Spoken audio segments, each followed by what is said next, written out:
milele. Yeye ndiye aliyetuumba, kwa maana ana uwezo wa milele. Tumaini letu ni kwa Bwana, kwa maana ana uwezo wa milele.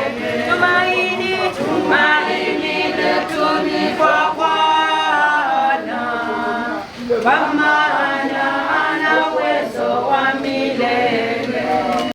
Yesu nasimama, ndiye mwamba ni salama, ndiye mwamba ni salama, ndiye mwamba ni salama.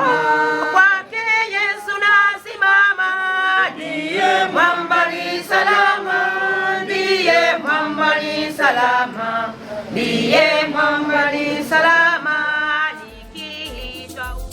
Katika maisha yetu tunapitia magumu, wenyewe hatuwezi, tunajikongoja bure. Bila nguvu yako Mungu hatutafanikiwa. Tegemeo letu linabaki kwako wewe. Tumaini letu kwako Bwana, tegemeo letu wewe. Ndiye juu twakutegemea, peke yako ndiwe nguvu yetu wewe. Tumaini letu kwako Bwana, tegemeo letu wewe. Ndiye juu twakutegemea, peke yako wewe Mungu wetu, wewe Mungu wetu.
Ukiwaletea mwanga wa Roho Mtakatifu, tunaomba utuongoze na yule Roho, tende yaliyo mema, tupate daima faraja zake.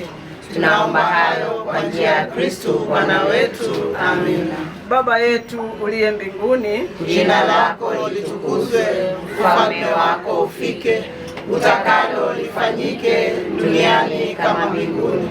Utupe leo mkate wetu wa kila siku. Usamehe makosa yetu kama tunavyowasamehe na sisi waliotukosea. Usitutie katika kishawishi, lakini utuokoe maovuni. Amen. Mungu wetu na Baba yetu, nakushukuru maana wewe ni Mungu mtakatifu, Mungu mwenye uwezo, Mungu unayejua kuketi kwetu, kusimama kwetu, Mungu unayejua maisha yetu ya leo na ya kesho, hata ya kesho mtondogo. Baba, asante kwa sababu wewe ndiye Mungu. Asante kwa sababu ulituumba kwa sura na mfano wako. Baba, asante maana katika akili zetu ulitufundisha kujua kana kwamba kuna siku itafika tukarudi kwa muumba wetu. Asante kwa sababu mambo haya si mageni katika macho yetu wala kwa akili zetu. Ni jambo ulituambia, na katika kukua kwetu tukakuwa tukijua kila mmoja aliyezaliwa na mwanamke ni lazima afe. Imefika siku ya mama yetu ambao tumeishi naye kwa muda mwingi. Asante kwa maisha uliyempatia mama. Asante kwa ajili ya vizazi na vizazi ambao umemjalia. Pokea sifa, pokea na utukufu, maana Baba imekupendeza hata siku hii ya leo tuwe mahali hapa tukisema kwa heri mama. Ni kwa huruma ya ajabu ambao umetujalia kumuona siku zote hizo, akatulea kwa mambo ya ajabu, akatushikisha njia ya kumjua Mungu. Uhimidiwe, upewe sifa Mungu wetu, kwa ajili ya tangia asubuhi kila mmoja alijitayarisha kwenda kutoa mama kule mochari kumrudisha nyumbani hapa kwa ajili ya safari yake ya mwisho. Baba, asante maana umetuleta kwa upendo wa ajabu kutoka kule Pandya. Asante kwa ajili ya kila mmoja alikuwa mahali pale. Asante hata kwa ajili ya wale wanang'ang'ana kufika mahali hapa. Tunaamini kila mmoja ataenda kufika salama. Hata kwa sasa masaa ambayo imesalia kwa ajili ya kumsindikisha mama kwa nyumba yake ya kukutana na wewe Mungu wetu na Baba yetu, tunaomba tukawe na wewe. Tunaomba kibali chako kwa ajili ya chochote kitafanyika mahali hapa. Tunaomba kibali chako kwa ajili ya afla yeyote itakaofanyika katika mahali hapa. Himidiwa Mungu wetu na Baba yetu. Asante kwa sababu wewe ndiye Mungu. Kwa njia ya kipekee tunaendelea na kukaa tukijua uko pamoja nasi. Wacha ulinzi utokao juu mbinguni ukasingire maeneo haya, ukasingire kila mmoja. Himidiwa milele Mungu wetu. Mama Maria Bikira daima, tunajua unatuombea kwa mwanao, maana yeye hawezi kataa maombi yako. Tunaomba mama ukatuombee tunapokusalimu tukisema, Salamu Maria, umejaa neema, Bwana yu nawe, umebarikiwa kuliko wanawake wote, naye Yesu mzao wa tumbo lako amebarikiwa.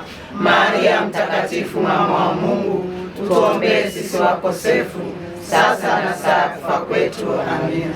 Roho ya marehemu mama yetu Enrika ipate rehema kwa Mungu, ipumzike kwa amani. Amina. Roho ya mama yetu Enrika ipate rehema kwa Mungu, ipumzike kwa amani. Amina. Roho ya marehemu mama yetu Enrika ipate rehema kwa Mungu, ipumzike kwa amani. Amina. Kwa jina la Baba na Mwana na Roho Mtakatifu. Amina. Tumsifu Yesu Kristo milele na milele. Amina. Tumaini sina ila damu yake Bwana, sina wema wa kutosha, dhambi zangu kuziosha. Kwake Yesu nasimama, kwake Yesu nasimama. Ni salama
Yeah.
Anataka familia wote ndani ya nyumba tafadhali. Familia wanatakiwa nyumbani. Wanatakiwa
Atukuzwe Baba mwanao, mshangilie mwabudu yeye.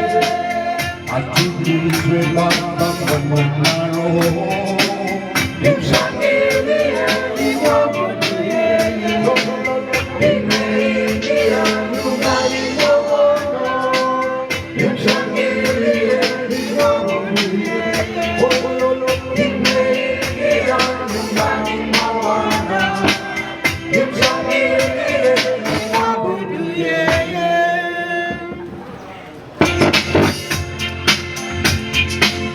Mungu ni mwema Kila wakati. na kila wakati. Mungu ni mwema na yeye asili yake kwao.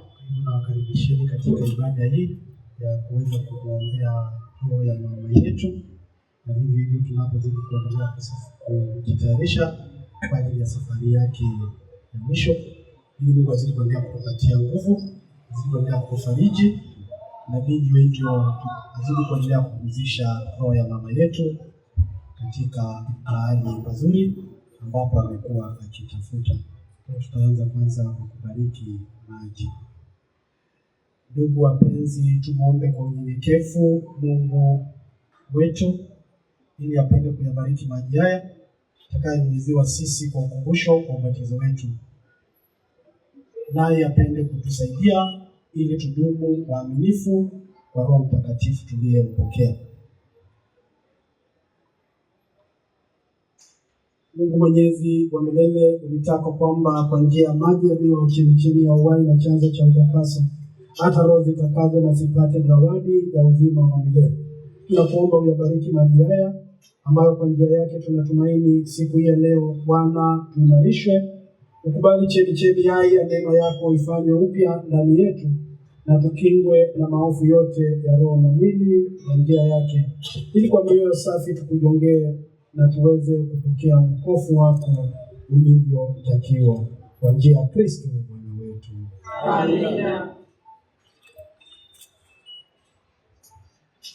Ee Mungu Mwenyezi, tunakuomba kwa unyenyekevu upende kubariki kiumbe hiki, yaani chumvi hii uliyomwagiza kwa njia ya nabii Elisha atie katika maji ili kuponya utasa wa maji. Tunaomba Bwana, ili popote yatakaponyunyiziwa mchanganyiko huu wa chumvi na maji, ufukuze mbali kila uovu wa adui, nasi tutunzwe kwa uwepo wa Roho wako Mtakatifu kwa njia ya Kristo Bwana wetu. Amina.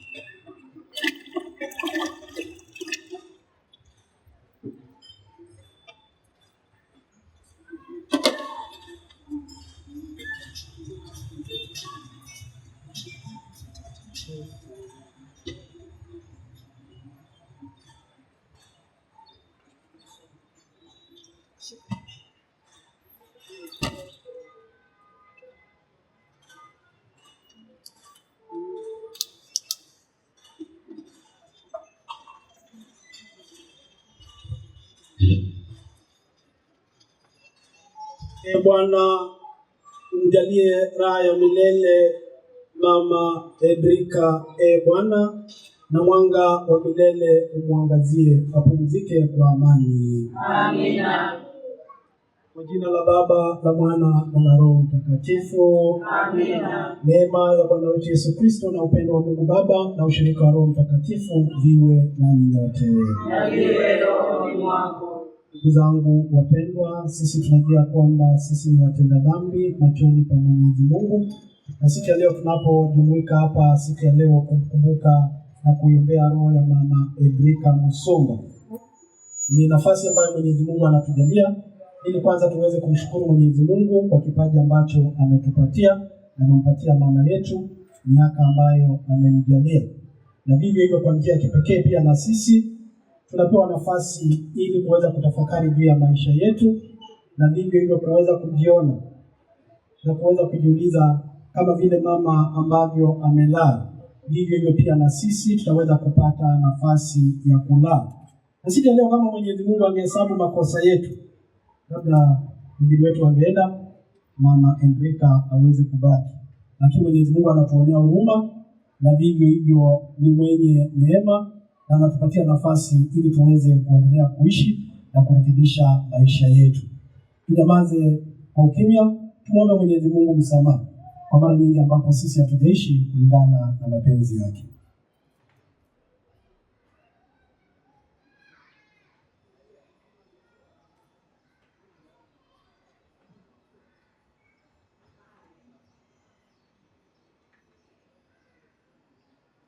Namuungamia Mungu Mwenyezi. Nanyi ndugu zangu, kwani nimekosa mno kwa mawazo, kwa maneno, kwa matendo na kwa kutimiza wajibu. Nimekosa mimi, nimekosa sana. Ndiyo maana namuomba Maria mwenye heri, Bikira daima, malaika na watakatifu wote, nanyi ndugu zangu, niombeeni kwa Bwana Mungu wetu. Mungu Mwenyezi atuhurumie, atusamehe dhambi zetu, atufikishe kwenye uzima wa milele. Amina. Ewe Bwana, Ewe Bwana,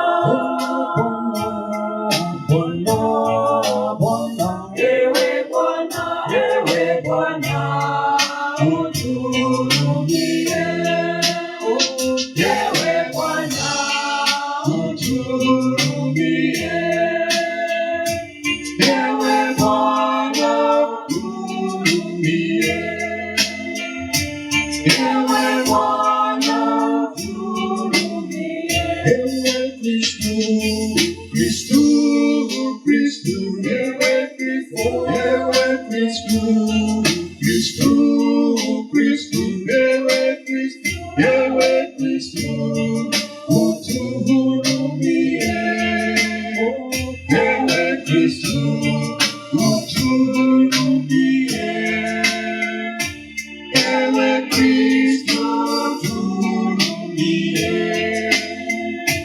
Ewe Kristo, utuhurumie. Ewe Bwana, Bwana, Bwana, ewe Bwana, ewe Bwana, Bwana, Bwana, ewe Bwana, ewe Bwana, utuhurumie. Ewe Bwana, utuhurumie. Ewe Bwana, utuhurumie.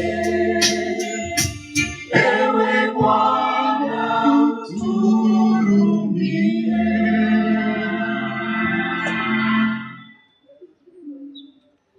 Tunazo nia nyingi ambazo tuko nazo ndani ya mioyo yetu.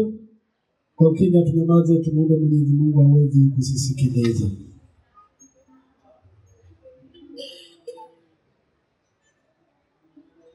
Njia kipekee katika misa hii, familia ya mama Enrika Musumba wanamshukuru Mwenyezi Mungu kwa miaka aliyomjalia kuishi duniani.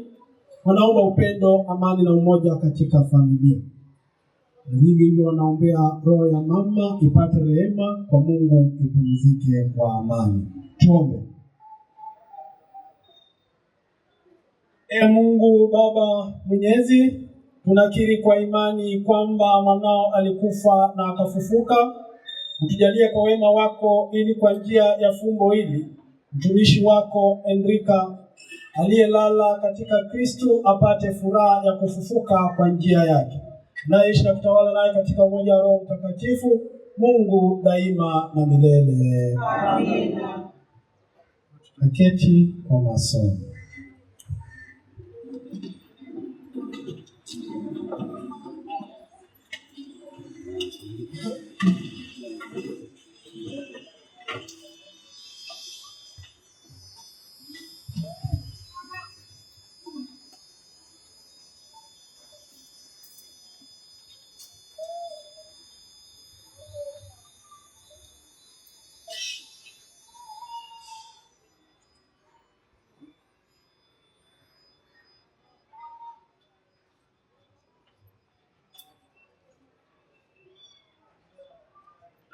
Somo katika kitabu cha Hekima ya Sulemani. Roho za wenye haki zi mkononi mwa Mungu, wala mateso yoyote hayatawagusa. Machoni pa wapumbavu walionekana kama wamekufa, na kutoka kwao kulihesabiwa kuwa msiba, na kuondoka kwao toka kwetu kuwa uharibifu. Lakini wao wako katika amani. Na hata kama kwa mtazamo wa watu wanaonekana kuadhibiwa, tumaini lao limejaa kutokufa. Kwa kuadhibiwa kidogo watafanyiwa mema makubwa, kwani Mungu aliwajaribu akawakuta kwamba wanamstahili yeye. Aliwatathmini kama dhahabu katika tanuri, na kama sadaka ya kuteketezwa aliwapokea. Na wakati wa kujiliwa kwao watang'aa, na wataruka huku na huko kama cheche kwenye nyasi. Watawahukumu mataifa na kuwatawala watu, naye Bwana atakuwa mfalme wao hata milele. Wenye kumtumaini Mungu watafahamu ukweli, nao waaminio katika upendo watakaa naye, kwani neema na rehema ni kwa watakatifu wake. Neno la Bwana.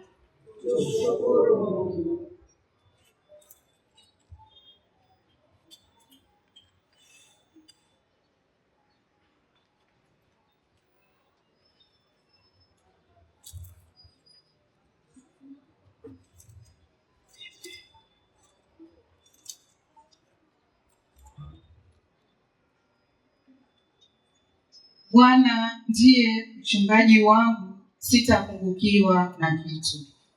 Bwana ndiye mchungaji wangu, sitapungukiwa na kitu. Bwana ndiye mchungaji wangu, sitapungukiwa na kitu. Bwana ndiye mchungaji wangu, sitapungukiwa na kitu. Bwana ndiye mchungaji wangu, sitapungukiwa na kitu. Bwana ndiye mchungaji wangu, sitapungukiwa na kitu. Bwana ndiye mchungaji wangu, sitapungukiwa na kitu. Bwana ndiye mchungaji wangu, sitapungukiwa na kitu. Ee Bwana, ukumbuke huruma yako, marehemu zako, maana ni za tangu milele. Unikumbuke kwa kadri ya upendo wako. Bwana ndiye mchungaji wangu, sitapungukiwa na kitu. Unipunguzia mahangaiko ya moyo, uniopoe katika mashaka yangu. Tazama unyonge wangu na taabu yangu, unisamehe dhambi zangu zote, dhambi zangu zote. Bwana ndiye mchungaji wangu, sitapungukiwa na kitu. Unilinde nafsi yangu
Somo katika Timotheo wa pili, sura ikiwa ni 4.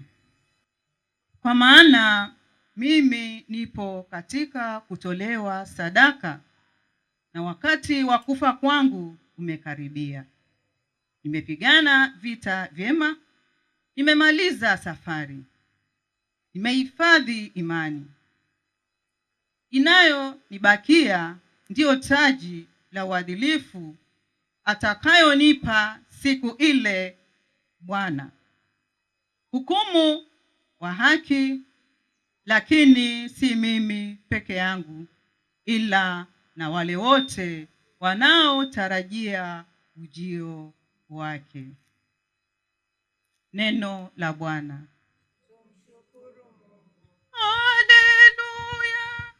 Haleluya, haleluya, haleluya.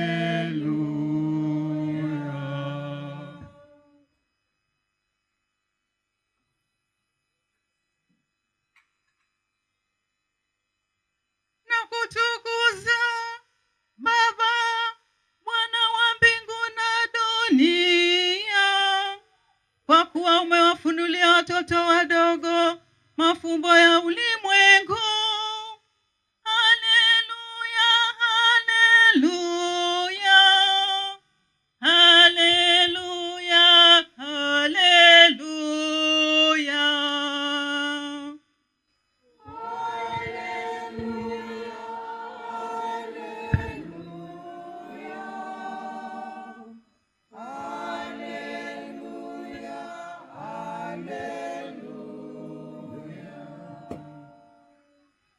Bwana awe nanyi.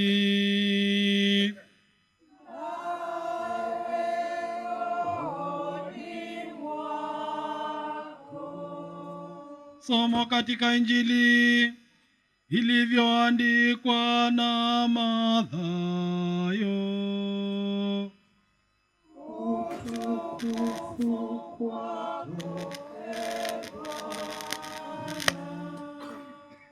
Tunasoma Mathayo sura 25 mstari wa 1 hadi 13. Hapo ufalme wa mbingu utafanana na wanawali 10 hao walitwaa taa zao wakatoka kumlaki bwana harusi. 5 wao walikuwa wapumbafu na 5 wenye busara. Wale wapumbafu walitwaa taa zao bila kuchukua akiba ya mafuta, bali wenye busara walichukua chupa za mafuta pamoja na taa zao. Bwana harusi alikawia, nao wote wakasinzia wakalala usingizi. Lakini katikati ya usiku ulipigwa mbiu, bwana harusi anakuja, nendeni kumlaki. Hapo wanawali wale wote wakaamka, wakatengeneza taa zao. Wafumbafu wakawaambia wenye busara, mtugawie mafuta yenu, maana taa zetu zinazimika. Lakini wenye busara wakajibu, sivyo, hayatatutosha sisi na nyinyi. Afadhali nendeni dukani mkajinunulie. Nao walipokwenda kununua, bwana harusi akafika. Wale waliokuwa tayari wakaingia pamoja naye harusini. Mlango ukafungwa. Mwisho wakaja na wale wengine wakasema, Bwana, Bwana, utufungulie. Naye akajibu akasema, amin nawaambieni, siwajui nyinyi. Basi kesheni, kwa maana hamjui siku wala saa. Injili ya Bwana. Sifa kwako Yesu Kristo.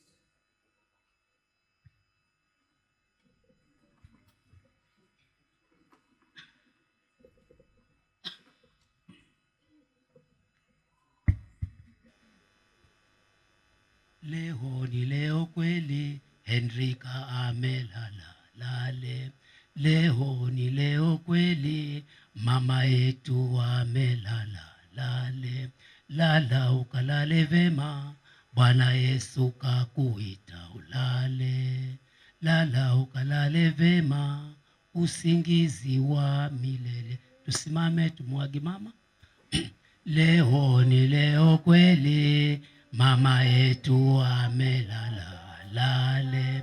Leo ni leo kweli, mama yetu amelala lale. Lala ukalale vema, Bwana Yesu kakuita ulale. Lala ukalale vema, usingizi wa milele.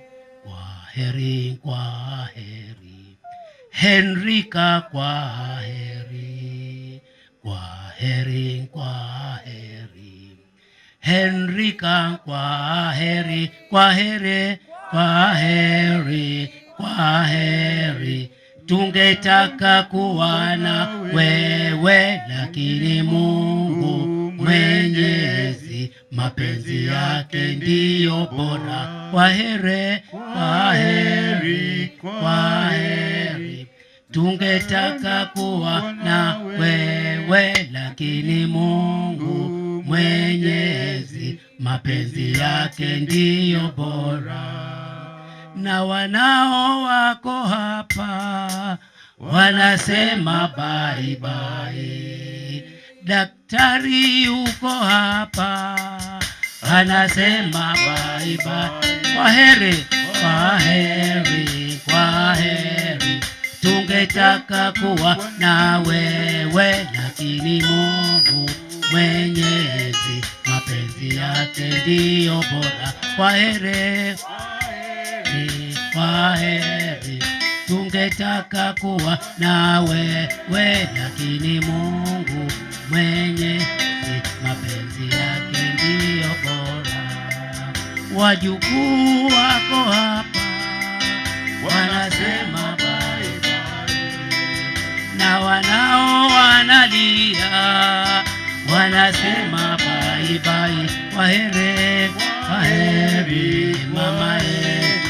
Tungetaka wewe, lakini Mungu Mwenyezi mapenzi yake ndiyo bora. Kwaheri,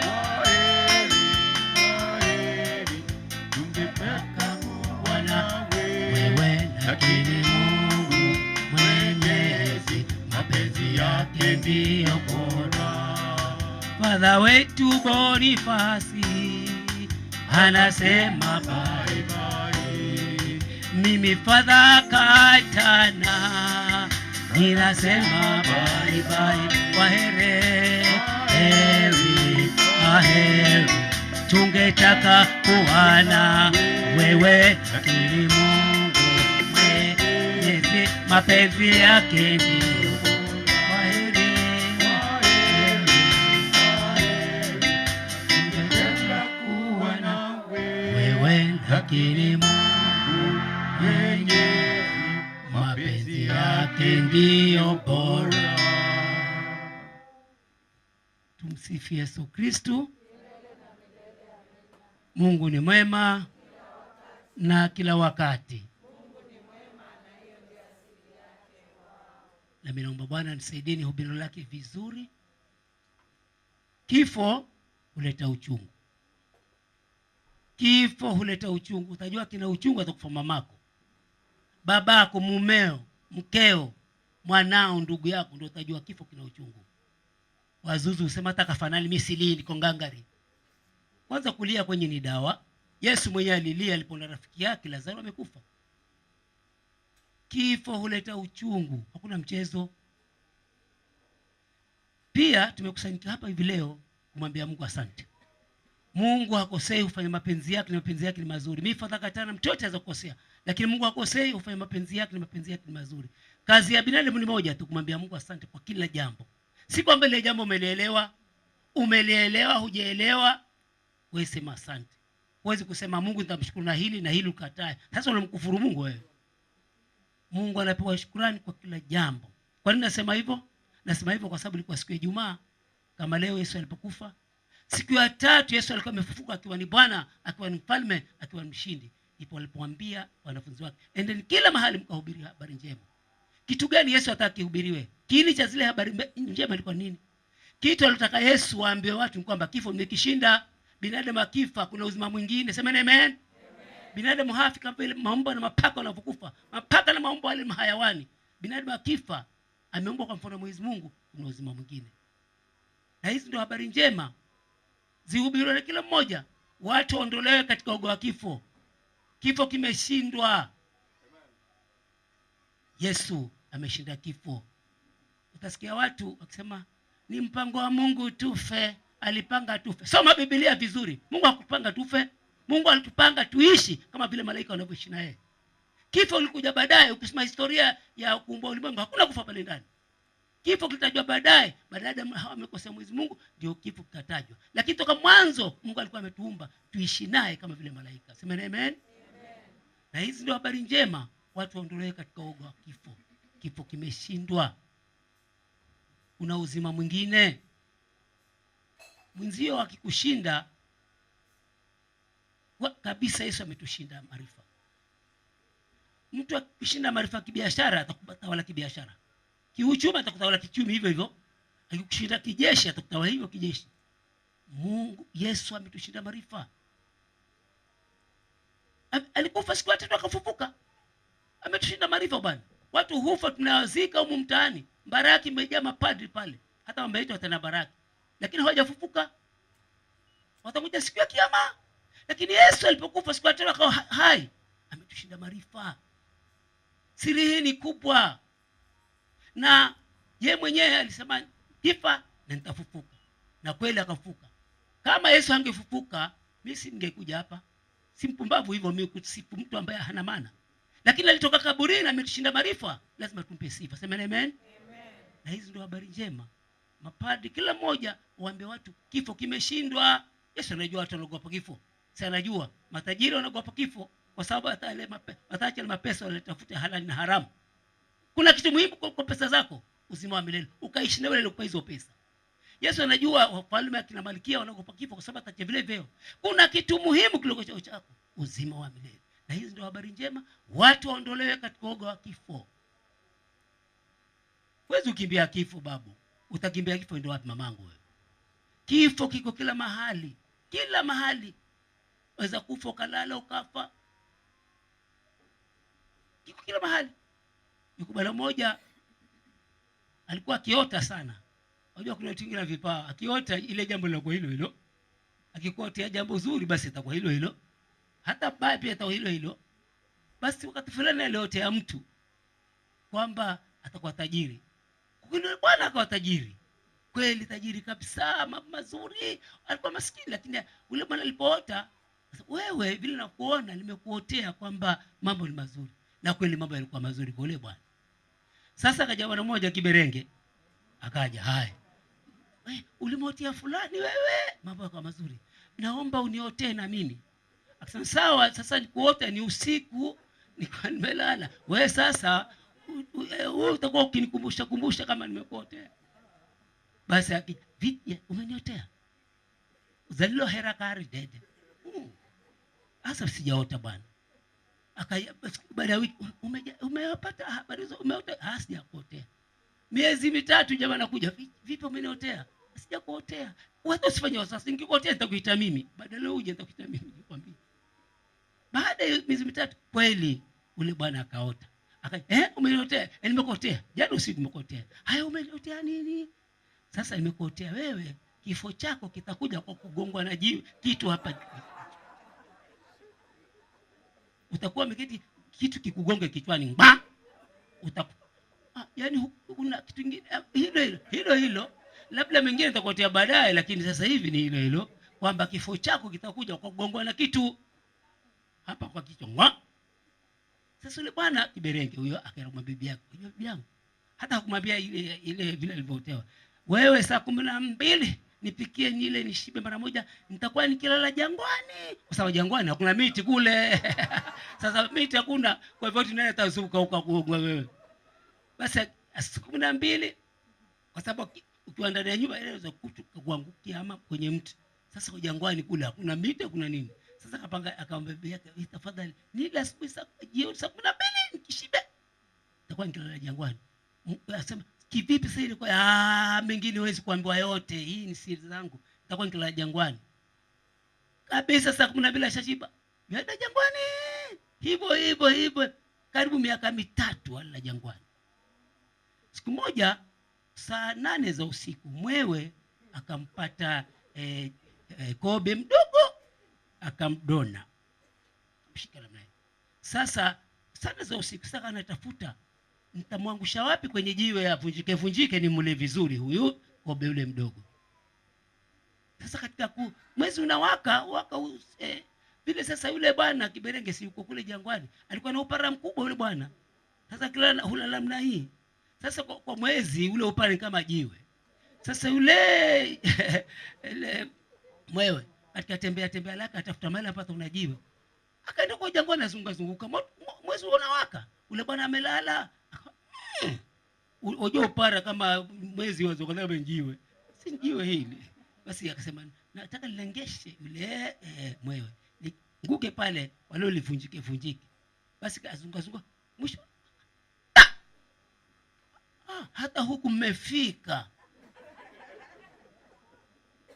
Kiberenge alikuwa amesema nitalala kule jangwani. Huko hakuna kitu kitanigonga. Mwewe hivyo akamokota kobe yule, atafuta avunjike amle vizuri. Hapo akalengesha ona njio basi ngba. Kiberenge baada siku kwanza hata masaa sababu alikuwa gongwa na kufa mara akafa. Kiberenge alifikiria akaenda kule jangwani ndio atakuwa hakuna kitu kitamgonga. Kifo kilimpata kule. Zuzwe wakimbia kifo, kimbia dhambi mamangu babangu, watu kimbia dhambi, kifo utakimbia wewe ndo wapi? Mwaka jana mimi niliitwa huko Giriamani kule Kinarani. Kuna bwana mmoja mfadhili wangu asaidia parokia yetu huko yuala sima hapa sima huwa mtu hivi kwenye sima na papa wafa hapo utakimbia wende wapi? Jangwani? Hapana, kimbia dhambi ndio siri. Ukimbia dhambi na kitu kingine uishi vizuri. Pole mama. Haya mamangu hakuna neno. Haya mama hakuna neno. Baadaye utapata habari. Ukimbia dhambi na uishi vizuri ndio siri. Umesikia Father aliposoma ile Injili, wale wasichana 10 wengine walikuwa pumbavu, waenda harusini wajisha hivi. Harusini utamwona vipi bi harusi na bwana harusi kama anapoa ndefu mafupi? Ni ujiandae taa. Na kujiandaa ni mafuta ya taa. Alijiandaa hivi, walitengeza kucha, manyoya wakatengeneza, wakasahau kuweka mafuta katika taa. Haya, yuaje bwana harusi? Wale walikuwa tayari wakaenda ndani wakaona vile ilipokuwa vizuri kabisa na nini. Wakatoa mazawadi yao na nini. Wale waambia wale tupeni mafuta yenu kidogo kwa sababu tayari tunazimika. Akamwambia nendeni dukani kwa Sheikh Umar bin Dahaman. Mtakuja hapo mtaleta mafuta. Kweli alienda yule bwana. Alienda kabisa wale stara kaenda akapata mafuta. Leo alipokuja they were time bad. Mlango ushafungwa. Hodi zi. Unashangaa hata wale wenzao na uswangi jamani kufungua. Mbona kufungua alikuwa anakula pilau pale ndani, utakuwa unakula mchelewa mwenyewe ikae. Hawakufunguliwa. Jamani kuwa tayari. Kuwa tayari ni vipi? Ni kuishi vizuri. Ukarimu. Mimi nimeona hii familia nimeketi hapa si miaka 3. Wakarimu, familia wakarimu kabisa, mama mkarimu, utaona kicheko chake na raha na ukisoma historia ya hapa kwa sababu ndio walanzishi ya parokia ya Makupa hawa. Mama mkarimu, tuatibia ukarimu, daktari mkarimu, uwe na shida utafuta sawa kila kitu sasa. Ukarimu ndio utaingiza katika uzima wa milele. Sema amen. Basi kulikuwa na bwana mmoja. Bwana huyu akasema nataka kwenda mji wa Bora. Mambo ni mazuri huko Bora. Sasa alipoanza safari yake akachukua vitu 3. Kipande cha nyama, kibuyu cha maji na kibuyu cha asali. Chupa ya maji, chupa ya asali na kipande cha nyama. Yuaenda sasa. Yenda. Huyu pia alikuwa anaitwa Kiberenge samahani. Hayo aenda Kiberenge, yoaenda Kiberenge. Akafika mahali asema na njaa. Akakatalia kipande cha nyama. Tafuna vile utafuna akaja fisi. Kiberenge bwana. Nibakizie na mimi. Kiberenge akala pande nyama. Halafu ile pande nyingine akampa yule fisi. Fisi akasema, Kiberenge nakwambia nikija kuona una shida wewe nitakusaidia. Hata Kiberenge alisahau. Akaenda mbele kidogo, akaona afadhali anywe maji kiu. Akaonyesha ile maji kunywa kidogo namna hii. Vile yaendelea kunywa, kichura katokezea. Kiberenge na mimi nibakizie maji. Yale lobaki akampa Kiberenge, akampa chura yule. Yuaenda Kiberenge, akaenda. Mwisho huko karibu afike mji wa Borabora, akaona afadhali arambe ile asali. Akibucha asali kidogo akaanza kuramba, kunywa namna hii kidogo. Bila yoanywa, nyuki akaja. Jamani nibakizie na mimi hiyo asali, nibakizie. Kiberenge halafu ile baki akampatia nyuki. Nyuki naye akasema, Kiberenge wewe umenisaidia. Nikija kuona una shida Kiberenge nitakusaidia wewe. Hata Kiberenge akasahau. Kiberenge alifika mji wa Borabora, mji mzuri wa Borabora. Kumbe ule mji ule kuna mfalme ana binti yake ambaye aliahidi mtu yote ambaye atamoa binti yangu mpaka nimpe mtihani. Akipita mtihani huo na mimi ataoa binti yangu na mwisho atakuwa mfalme. Akaja akasikia hizo habari akaenda kwa nyumba mfalme. Jamani nasikia hapa kuna mpango msichana kumuoa mpaka kuna mtihani. Iko mtihani. Naweza kujaribiwa na mimi. Angalia zile kaburi pale. Walikuja vishipa hapa, wamekufa wote. Wote wamekufa wale. Usicheze, unaweza kujifia. Kila mtu riziki yake, naomba mnipe mtihani. Akamjua asubuhi saa 12. Kiberenge akaja saa 12 asubuhi. Akaeka katika chumba kimoja. Kuna sufuria 4 za nyama. Mama, pole.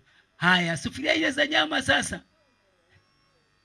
Haya, sasa mama bwana Kiberenge pale ndani. Amwambia hizi sufuria 4 hizi uzile zote, nyama za kupika, za kukaranga, matumbo. Haya baba asante. Haya, ule zote hizi ndio mpate binti mfalme. Nyama sufuria 4 za nyama, hata kama wapenda nyama sana kivipi itakuwa vipi. Akanyafura kidogo, nyama hata ndio zinaanza. Vile ya baika fisi akaja. Kiberenge, mbona unabaika? Mbona Kiberenge unabaika? Zimeni. Haya baba. Haya mzimieni. Haya. Mama hakuna neno. Fisi akaja. Mbona Kiberenge una wasiwasi? Hizi nyama zote ati nzile mimi. Ati uzile sema tulia hapa. Fisi alienda huko akaleta babu fisi, nyanya fisi, vitengere fisi, watoto fisi wengi. Amini dakika 15 nyama zimeliwa zote. Mwenye kukakuza akaja, vipi anaangalia nyama hakuna, una zimezikwa, zimeliwa zote. Sasa Kiberenge kaona vimeisha. Au kesho apewe binti mfalme. Akamwambia njoo kesho tena asubuhi. Kuja siku ya pili. Chumbani tena. Yako mapipa 3 ya maji. Uanywe yote haya. Ndio muoe binti mfalme. Maji piga glasi moja hawezi tena. Vile azuba chura akaja. Vile peze chura vijukuvi wakaja wengi. Maji akanywa yote, yakaisha yote. Wakadana ati ameamwaga. Kaguza kaangalia, hakuna. Akadhania vimekuwa tayari, akawa binti mfalme ambaye hapana, ngoja kesho tena saa 12 ndio saa 3. Kufika saa 3 Kiberenge sasa. Stadium imejaa watu. Altare imetengenezwa, mafadha wako pale na mashehe wako pale kungoja binti mfalme aozwe. Sasa katikati ya uwanja kuna wasichana 100. Wote wamevaa viremba vya kiharusi, wote. Hata hujui ni upi. Sasa sasa Kiberenge nenda pale ukamchukua yule msichana binti mfalme umpeleke pale altareni ufungishwe ndoa naye. Sasa wasichana 100 kila mmoja amevaa, utajua ni yupi. Hasa bila nzuba sasa jamani, nimejua kumbe watu wanakufa kweli hapa. Anajua sasa kabila hata kaburi lilikuwa lingia liko wazi linamngoja Sasa vile amezuba nyuki akaja. Kiberenge, mbona una wasiwasi? Ni hivi, wale wasichana kusamia pale, binti mfalme yuko pale na mimi sijui ni yupi. Nyuki akasema, si unajua nilisaidia na ile asali? Najua, lakini sasa kizungumkuti ni yule msichana ni sijui ni yupi. Akasema, mimi nitaenda kuzubazwa mama. Yule nikifa pale bali yule ambaye umasikio akisema akishusha mkono, shika yeye umpelekea hatarini. Sasa Kiberenge, wewe akamanyuki nifuate nyuma pole pole. Ni wewe si wewe.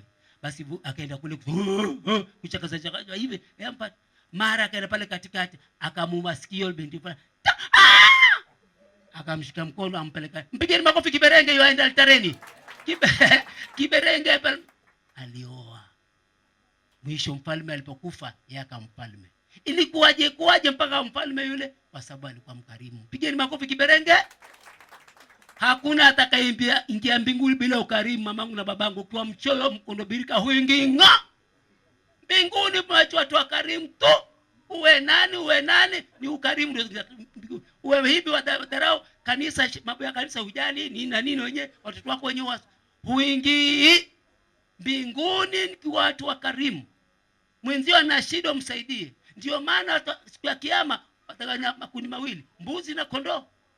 Kondoo ni wale wema ambao uliwasaidia na nini, na nilikuwa na njaa ukanipa chakula na nini, sina school fees, mtoto wa mwenzio lipochi lako limejaa mapesa nyinyi, wamwacha mtoto mwenzio na amepita vizuri.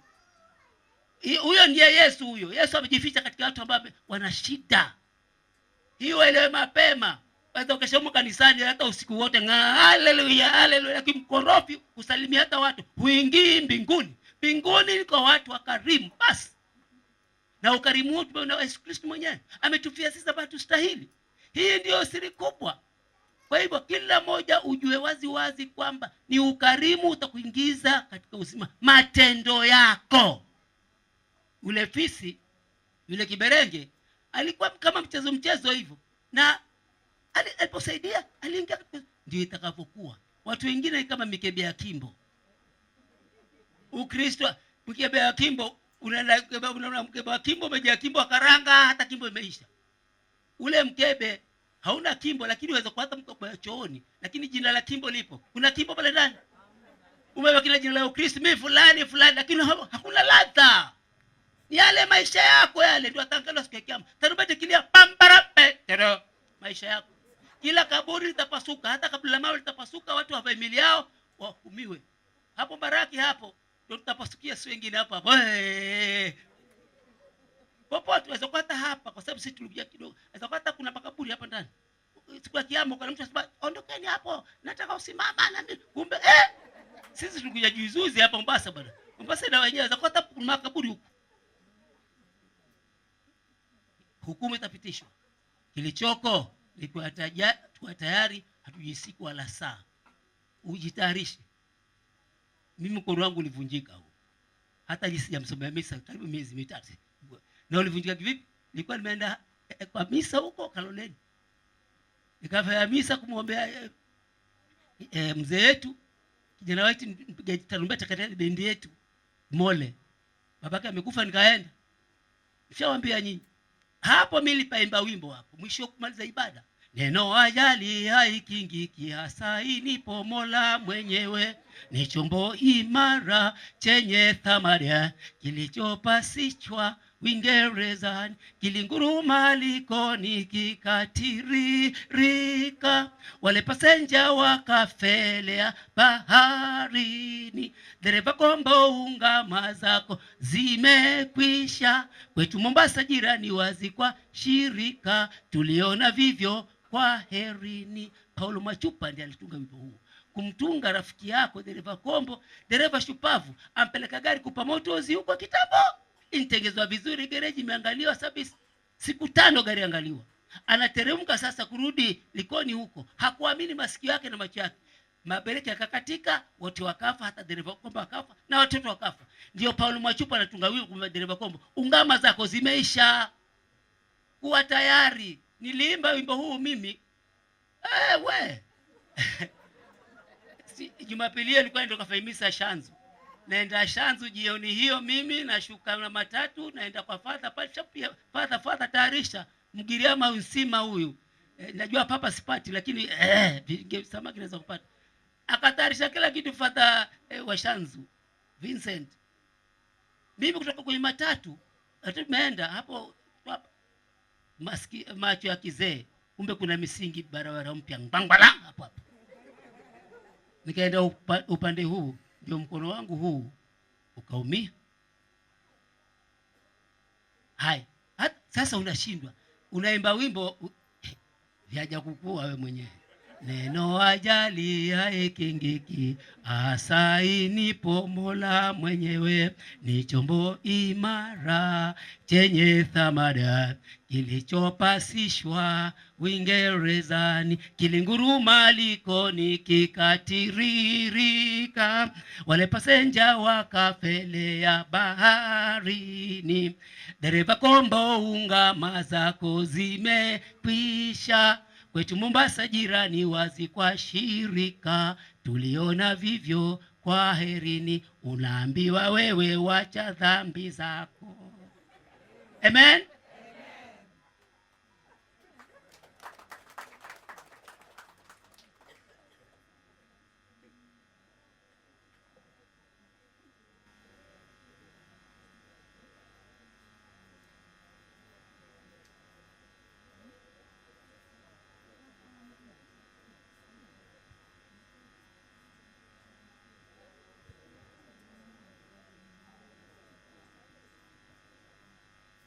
Tusimame kwa ajili ya sala za waumini.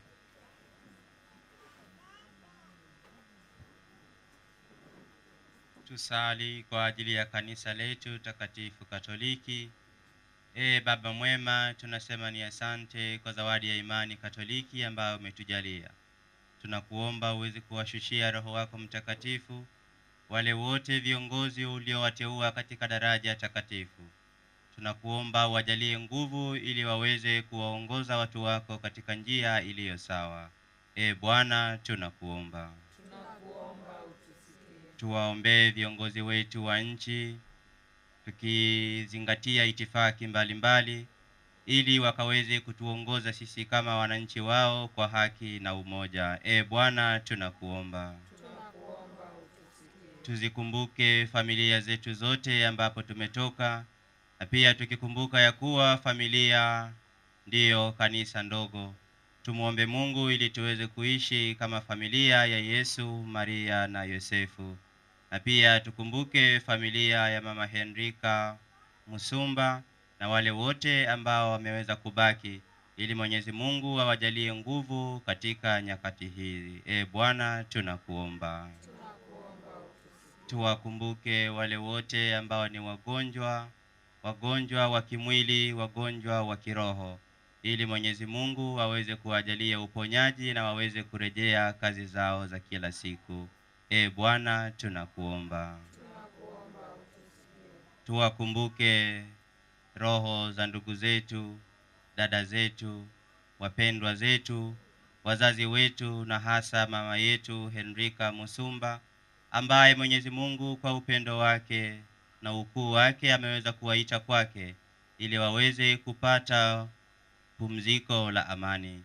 Tumuombe Baba mwema hawajalie pumziko hilo, na mwisho waweze kukutana naye siku ya mwisho.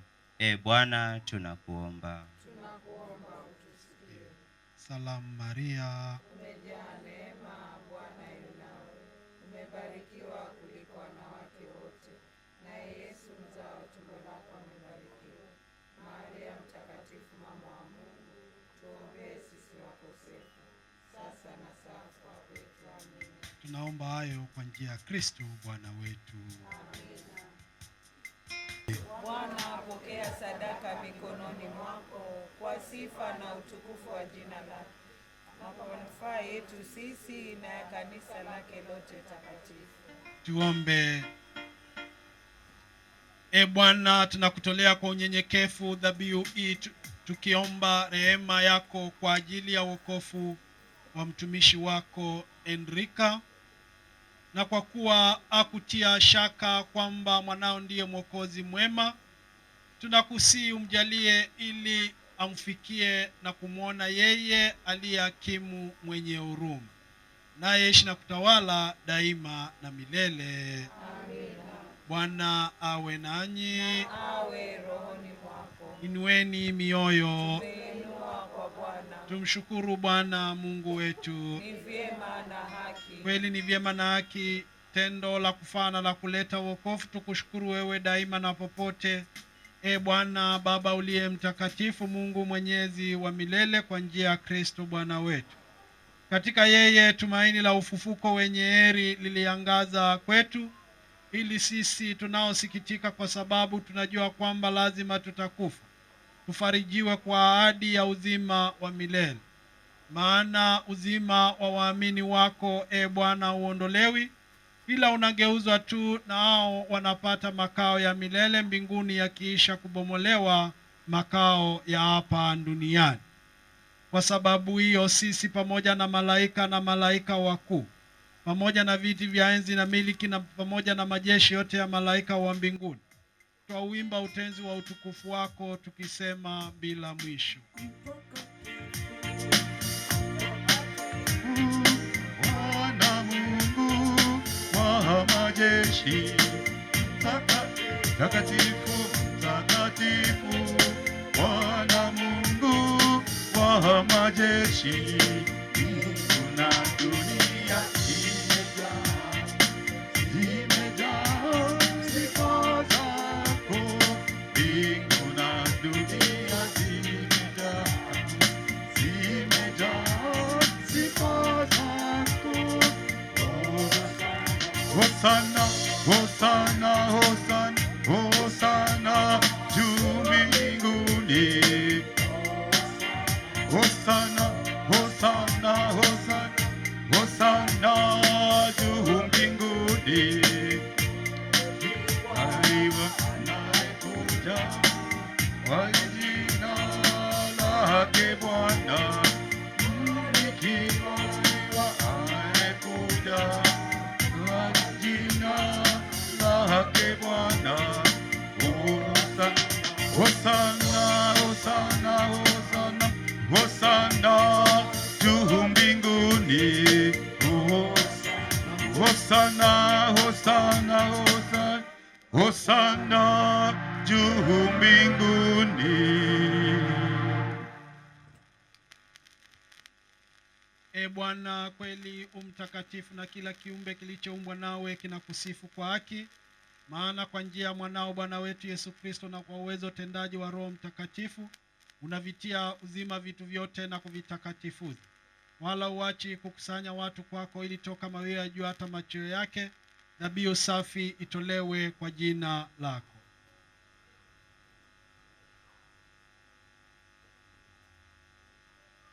Basi e Bwana, tunakusihi kwa unyenyekevu vipaji hivi ambavyo tumekutolea, ili uvitakase, upende kuvitakatifuza kwa Roho huyo huyo, ili viwe mwili na damu ya Bwana wetu Yesu Kristo, aliyetuamuru tuadhimishe mafumbo haya. Maana yeye mwenyewe usiku ule alipotolewa, alitwaa mkate, akakushukuru, akaumega, akawapa wafuasi wake, akisema, twaeni mle nyote, huu ndio mwili wangu utakaotolewa kwa ajili yenu.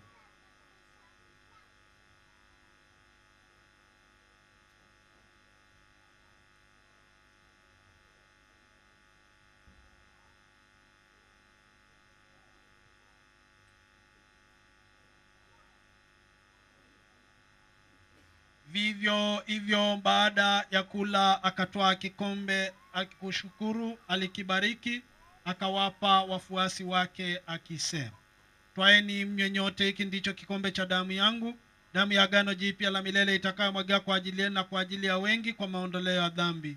Fanyeni hivi kwa ukumbusho wangu.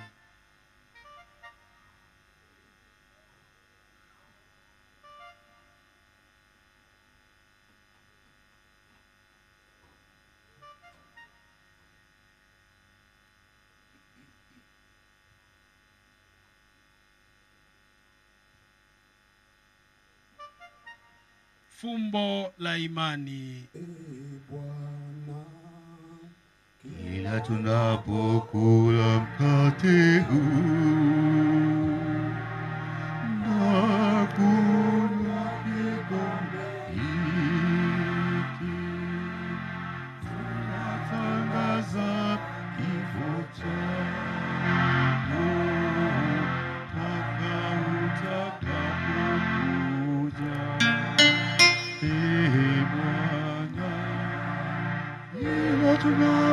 kula mkate huu na kunywa kikombe hiki, tutatuza roho zako kucha mpaka utakapokuja. Kwa hiyo Bwana, tunapoadhimisha ukumbusho wa mateso ya mwanao yaletayo wokovu pamoja na ufufuko wake wa ajabu na kupaa kwake mbinguni, na tunapoutazamia ujio wa pili, tunakutolea kwa shukrani sadaka hii iliyo hai na takatifu.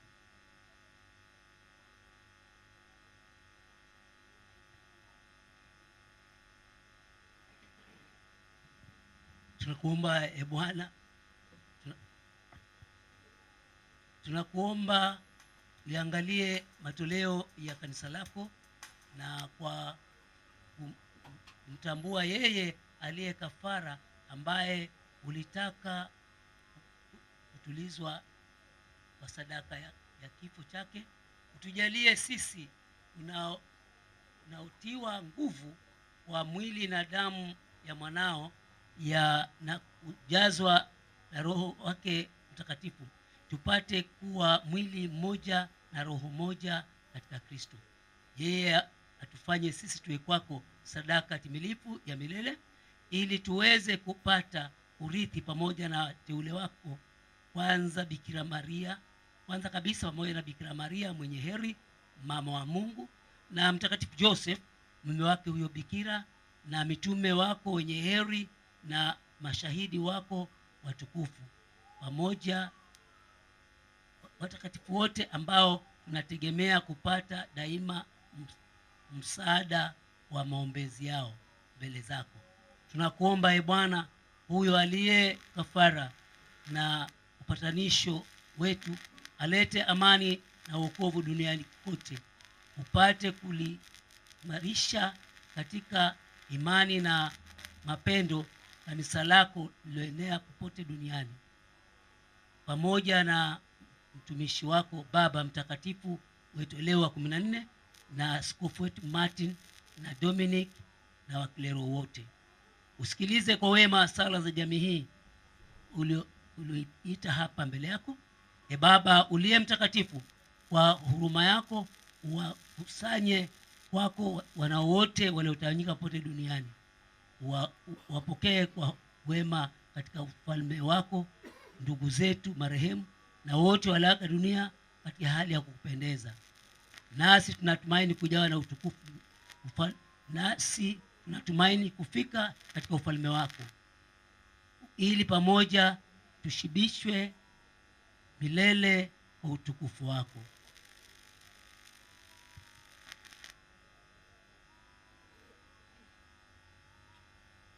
Mkumbuke mtumishi wako Henrika Musumba uliyemuita kwako kutoka kwa dunia hii. Mlialia kwamba yeye aliyeshirikishwa kifo cha mwanao kwa ubatizo, hali kadhalika ashiriki ufufuko wake siku ambapo utawafufua wafu katika miili yao kutoka ardhi. Hapo utaufananisha mwili wa unyonge wetu na mwili wa utukufu wake.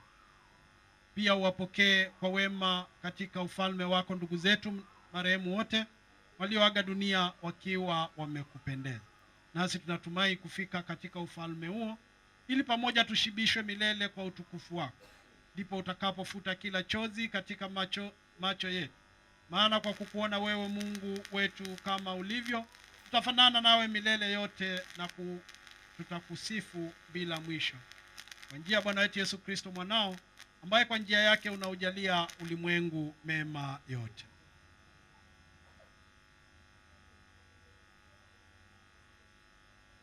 Kwa njia yake pamoja naye na ndani yake wa Mungu Baba Mwenyezi, katika umoja wa Roho Mtakatifu, unapata heshima na utukufu wote milele na milele. Amina.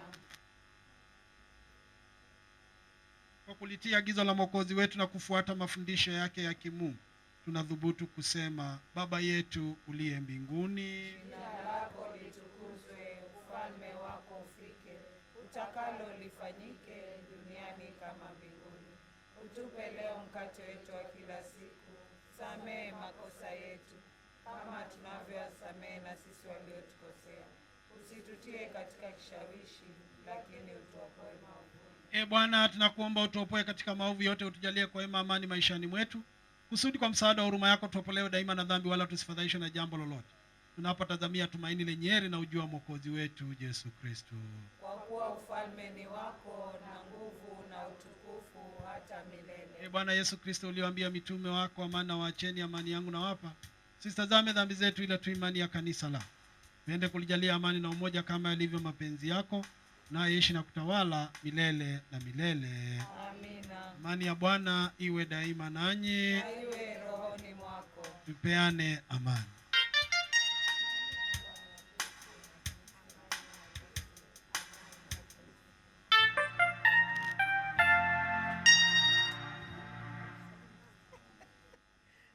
Mungu wetu ni wa amani, Mungu wetu ni wa amani, Mungu wetu ni wa amani, Mungu wetu ni wa amani, Mungu wetu ni wa amani, Mungu wetu ni wa amani, Mungu wetu ni wa amani, Mungu wetu ni wa amani. Katutoa chini katuweka kati, katutoa kati katuweka.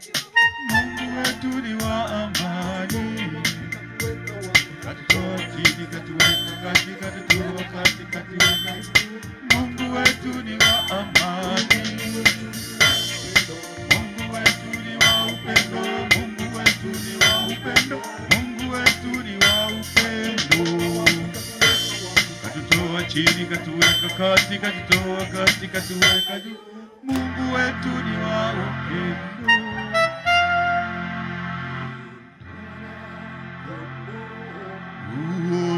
Uondoaye dhambi za ulimwengu, utuhurumie.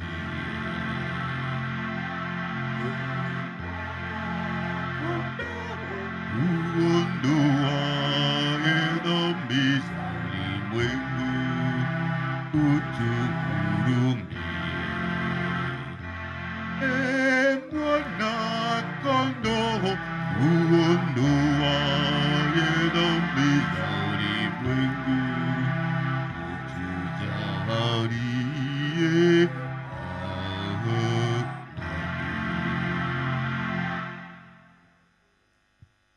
Mtazameni mwana kondoo wa Mungu, yeye aondoaye dhambi za ulimwengu. Heri yao walioalikwa kwenye karamu ya mwana kondoo. Bwana, sistahili uingie kwangu, lakini sema neno tu na roho yangu itapona.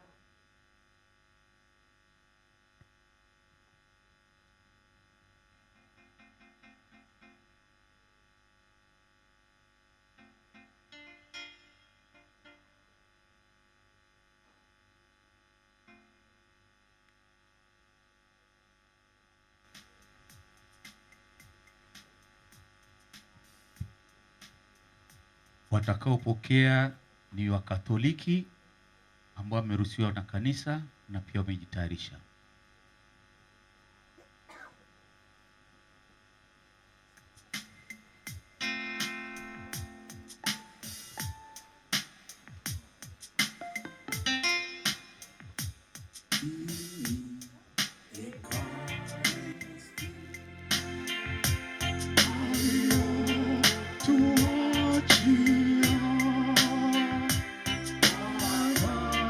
Yesu Kristu, Kristu, Mkombozi wa dunia.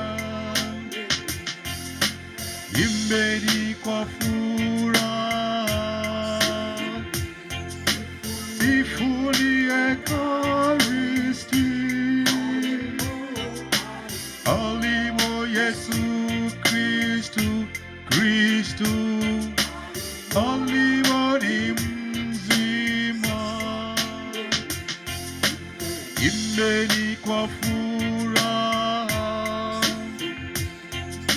sifuni Ekaristi.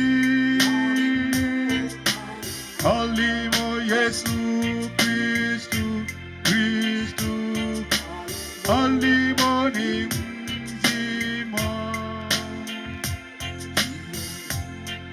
Alhamisi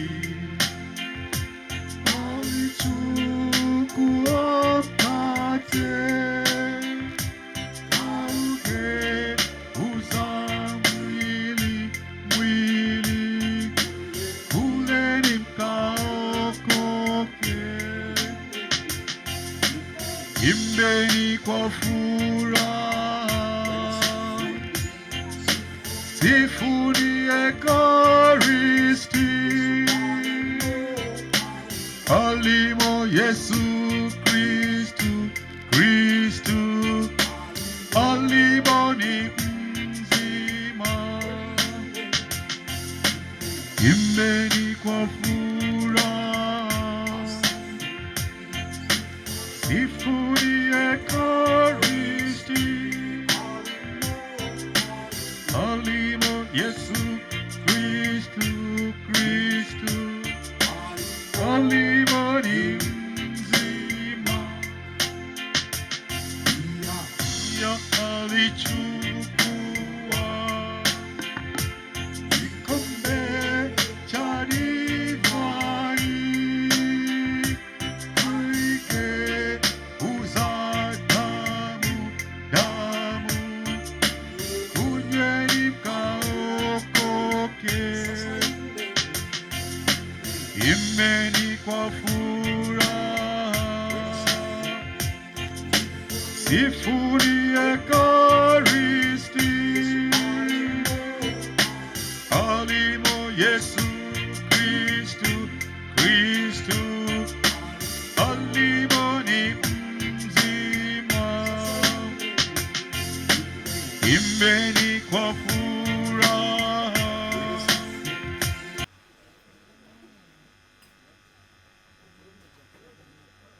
Mungu mwanao ametuachia komunyo pamba katika sakramenti ya mwili wake. Kwa nguvu ya chakula hiki upende kumjalia ndugu yetu Enrika afike kwenye karamu ya milele ya Kristo, naye ishi na kutawala daima na milele. Amina. Tunaondoa wimbo wa shukrani.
Maisha yangu yote nimekutolea ewe.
Raha ya milele umpe Mama Enrika Bwana, na mwanga wa milele umwangazie. Apumzike kwa amani. Amina.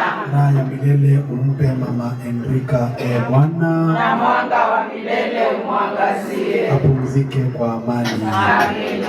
Bwana awe nanyi, nawe rohoni mwako. Na Mungu Mwenyezi apende kuwabariki na wafariji, kwa jina la Baba, la Mwana na la Roho Mtakatifu. Amina. Tukae kwa amani. Ibada yetu ya wafu imekamilika. Tumshukuru Mungu. Tunaweza keti. Salamu tuelekee mama kwenye machozi, kaleta furaha na wokovu, tumaini toto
kujitolea kwenu, kushirikiana kwenu na kuweza kufanikisha ibada hii ya misa. Mungu awabariki. Ikiwa nimesimama hapa, mimi naitwa Padri Boniface Ndilo, natoka jimbo la Malindi. Nimekuwa hapa kwa parokia yetu ya Bikira Maria mama wa Shime Makupa muda kidogo. Padri akawa ameniomba ili niweze kuwa na nyinyi katika ibada hii ya misa. Kwa hivyo mkiniona hapa tukiwa na hii timu yote, ni sura ya mapadri wetu Father Budoi na Father Matthew. Wamesema nimeweza kuwafikishia pole zao na wakanena mazuri sana kuhusu mama. Hili limeniliza sana, hili limeniumiza sana, awamu hii nimeumia sana. Mungu wangu nisaidie, mbona umeniacha sana? Katika hili nimeumia sana, nakiri na kuhitaji sana. Mungu wangu nisaidie. Ungeniuliza singekubali mimi mpendwa wangu nimwache aende, rafiki yangu kipenzi aende. Mungu hapana, kwangu si sawa. Ile mipango tulipanga imezima, kwako ni sawa, ila nabaki peke yangu. Nitafanyaje? Nimeachwa peke yangu. Mungu hapana, kwangu si sawa. Ila naelewa Mungu, kazi yako haina kosa, na kushukuru kwa yote, mapenzi yako yatimizwe. Hili limeniliza sana, hili limeniumiza sana, awamu hii nimeumia sana. Mungu wangu nisaidie, mbona umeniacha sana? Katika hili nimeumia sana, nakiri na kuhitaji sana. Mungu wangu nisaidie. Japo nawaza nafarijika Bwana, kwamba kunayo siku tutakutana naye, ile subuhi njema uloiweka pale kwa watu wanaokuamini Yesu. Nitie nguvu Baba, nimechoka, moyo unauma, nimechoka. Nisaidie Baba, nimechoka, peke yangu mimi siwezi. Tufundishe Mungu wetu kuhesabu siku zetu, japo dhoruba na shida, tusichoke kukutumikia. Mtu wa watu huyu, mwenye upendo huyu, mpatanishi huyu, kaenda vipi tena? Mtu wa watu huyu, mwenye upendo huyu, mpatanishi huyu, kaenda vipi tena?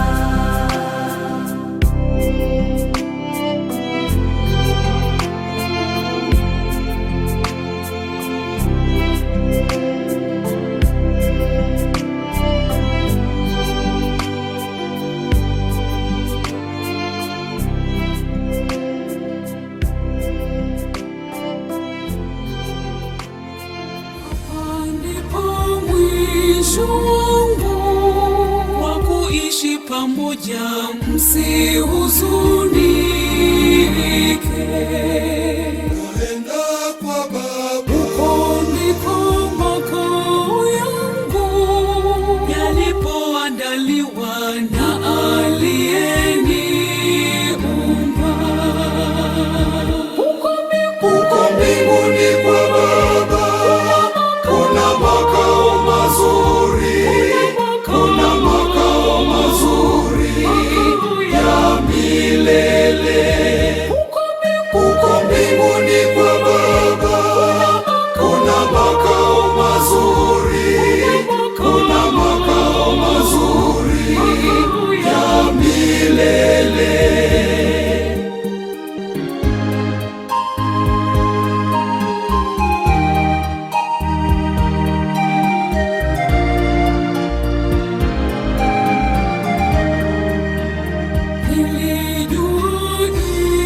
Siku sitakuwa nanyi, nitarudi kwa Baba aliyeniumba.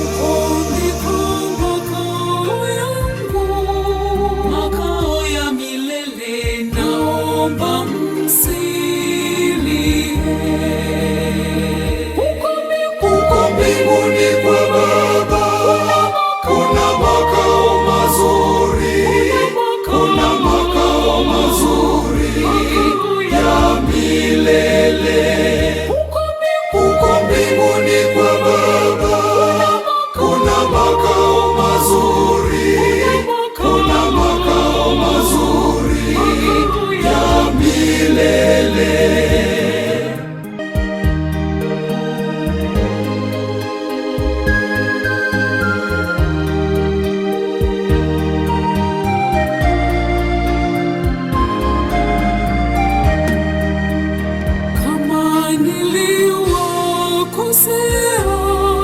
Naomba msamaha, mnisamehe yote. Niombee kwa Mungu kwa ibada na sala ili nifike kwake.